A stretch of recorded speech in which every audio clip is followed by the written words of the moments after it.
chai au bado hawajatosheka. Now, but let me take the opportunity to welcome you to this Azimio meeting. As the leader of minority of Azimio in Parliament has already said, this is an important occasion today when we want to unveil our position as Azimio on this issue of the finance bill. I want to first take the opportunity and the privilege to introduce the Azimio Economic Council. Azimio Economic Council is led by Honorable Governor Nderitu Muridhi. There. You have Deputy Governor Caroline Karugu. We have Honorable John Mbadi, who is also chairman of ODM, and we have former PS Torome Saitoti. Torome. There are other members who are not there today, but we have a council that consists of 7 members. They have looked at this bill very extensively, and after I've made my remarks today, they are going to make a brief presentation to you to enforce what I'm going to say. Now we say that next week, the Kenya Kwanza regime will present the highlights of its inaugural budget and revenue-raising measures to the National Assembly.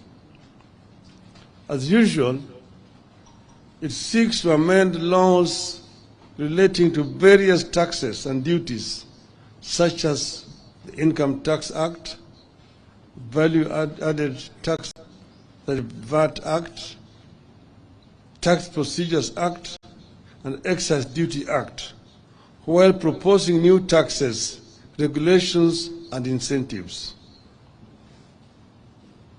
Today, we lay out our final objection to the revenue-raising measures contained in the Financial Bill 2023. We also give final instructions to our members of Parliament, after which, depending on how the Ruto administration behaves, this matter may take a very different turn. Celebrated African writer Chinua Achebe said, and I quote, "A disease that has never been seen before cannot be cured with everyday herbs." In the history of budget making in Kenya, no regime has imposed so many and so high taxes on our people in return for nothing except fantasies and fairy tales. This bill is a disease that cannot be cured with everyday herbs. This bill is economic sabotage. If Ruto insists on this bill, this country will go into full recession. This bill requires and must get fierce resistance. No sane leader withdraws subsidies on basic goods, then increases taxes on the same goods and salaries of working people, including hawkers. You withdraw subsidies, and then you now add taxes to add insult to injury. I will highlight areas of significant concern to us. then let the Azimio Economic Council take the country through the details. Ruto wants to levy taxes on chama or merry-go-rounds. Merry-go-rounds are the bankers and lenders of last resort for our mothers and youth, particularly in rural areas and slums. Without offering any services to the chamas, women groups and trade associations, Ruto has decided they must pay taxes. This strikes at the heart of women's economy. It kills savings and spreads poverty among an already vulnerable group. At a time, the National Hospital Insurance Fund and the National Social Security Fund are failing. Ruto is telling Kenyans to forego 3% of their salaries and deposit it into some fantasy called housing levy. Nobody knows where it is housed. The government cannot agree whether it is a tax or an investment. Nobody knows how government became an investment advisor to Kenyans. They ignore concerns by employers and employees that many pay lip services. That many pay slips are already overwhelmed by deductions, loans, and lack of pay rise. They ignore concerns that this tax will increase business operating costs and force firms to relocate. Already some firms are relocating merely because of the high cost of energy in this country. It is cheaper to manufacture in Egypt and export back to Kenya. Look at the arrogance with which they want to raise turnover tax for businesses from the current 1% to 3%. They are targeting small businesses by reducing turnover of taxable businesses from Kenya shillings 1 million to 500,000.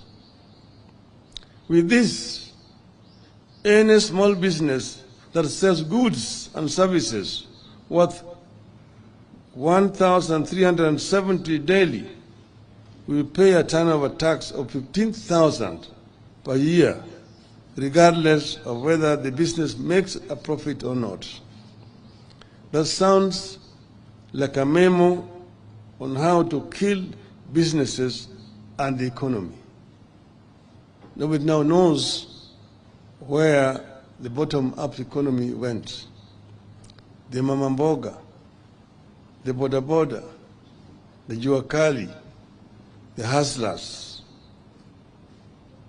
Contrast that decision to increase taxes for small businesses and merry-go-rounds with Ruto's plan to scrap VAT on aircrafts and helicopters.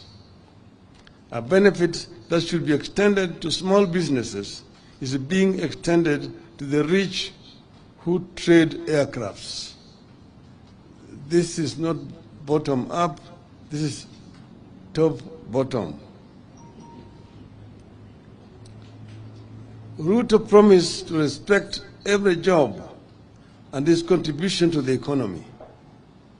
This does not look like respect for every job. The bill exposes a clear disconnect between Ruto's fantasy and the experiences of ordinary people. Hard-working people, like youth seeking to make a living as content creators and social media influencers for fun, fame, and money, are being slapped with a punitive 15% withholding tax. Ruto wants to impose a 316% tax hike on beauty products such as wigs, false beards, eyelashes, human hair, and artificial nails, among others. The beauty industry is a major employer, particularly of our women and girls who have been unable to find work elsewhere. Millions of young men and women eke a living out of saloons, spas, and barber shops. Those businesses face closure. Others will have to sack employees. Ruto and Kenya Kwanza are behaving as if cost of living is no longer a crisis in this country. Despite existing high prices, Ruto wants to impose 16% VAT on maize flour, cassava flour, and wheat flour.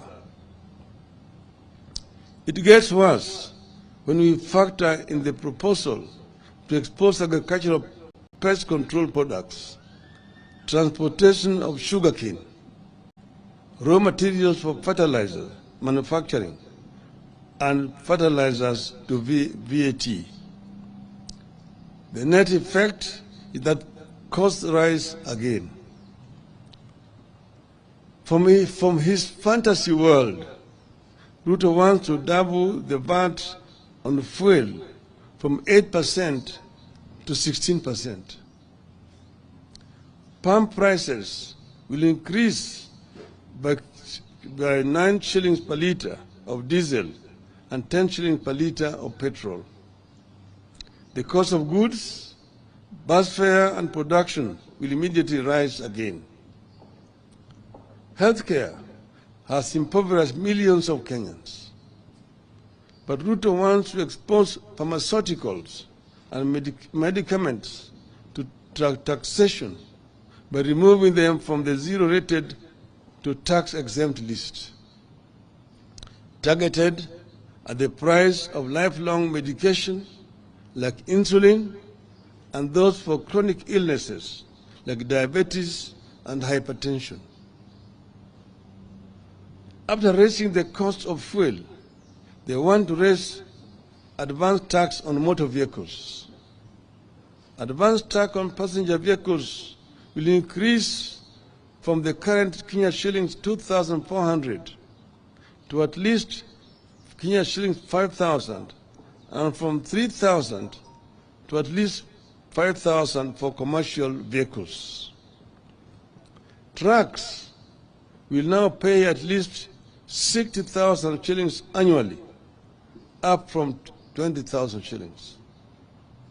Obviously, the cost will be passed to the consumer, making matatu and taxi transportation more unaffordable. And woe unto you if that vehicle ends up in an accident. Ruto wants to treat insurance compensation as income and introduce a 16% VAT on it. Insurance compensation will no longer be seen as compensation of what was lost. My car had an accident. The insurance company sends an assessor, assesses the extent of damage, which most of the times is under assessment. I'm paid compensation to go and repair my car. I have to pay a tax on that compensation. This I don't know what kind of arithmetic it is. It is the same story with per diems, mileage and travel allowance of public officers. Per diem will now be treated as an income and attract a 30% income tax. I used to be a civil servant, and per diems were based on the costs of living in the country you are traveling to. That's why it differed from Tokyo, Oslo, New York, Accra, Cairo, and so on. And whatever you did not use, you are required to retire on return. Now it is an income that you must pay 30% on. You could go on and on. and it will be tax after tax. Looking at the proposals, one cannot help asking, what planet does Ruto live on? Does he understand what Kenyans are going through? Let me turn briefly to the question of how did we find ourselves here? The official lie is that Kenya Kwanza inherited a broke country.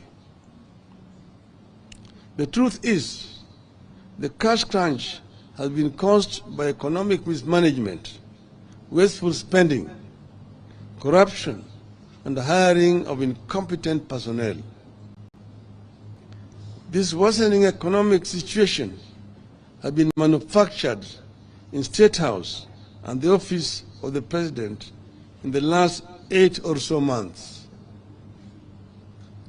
Government's own data indicates that contrary to what Ruto promised and what he is saying, borrowing has gone up instead of coming down. But strangely, the cash crunch continues. In September 2022, when Uhuru Kenyatta officially handed over to Ruto, Kenya's total debt was 8.701 trillion. I repeat, 8.701 trillion. Of this, 4.33 trillion was external debt, while 4.366 was domestic debt. As at March 2023,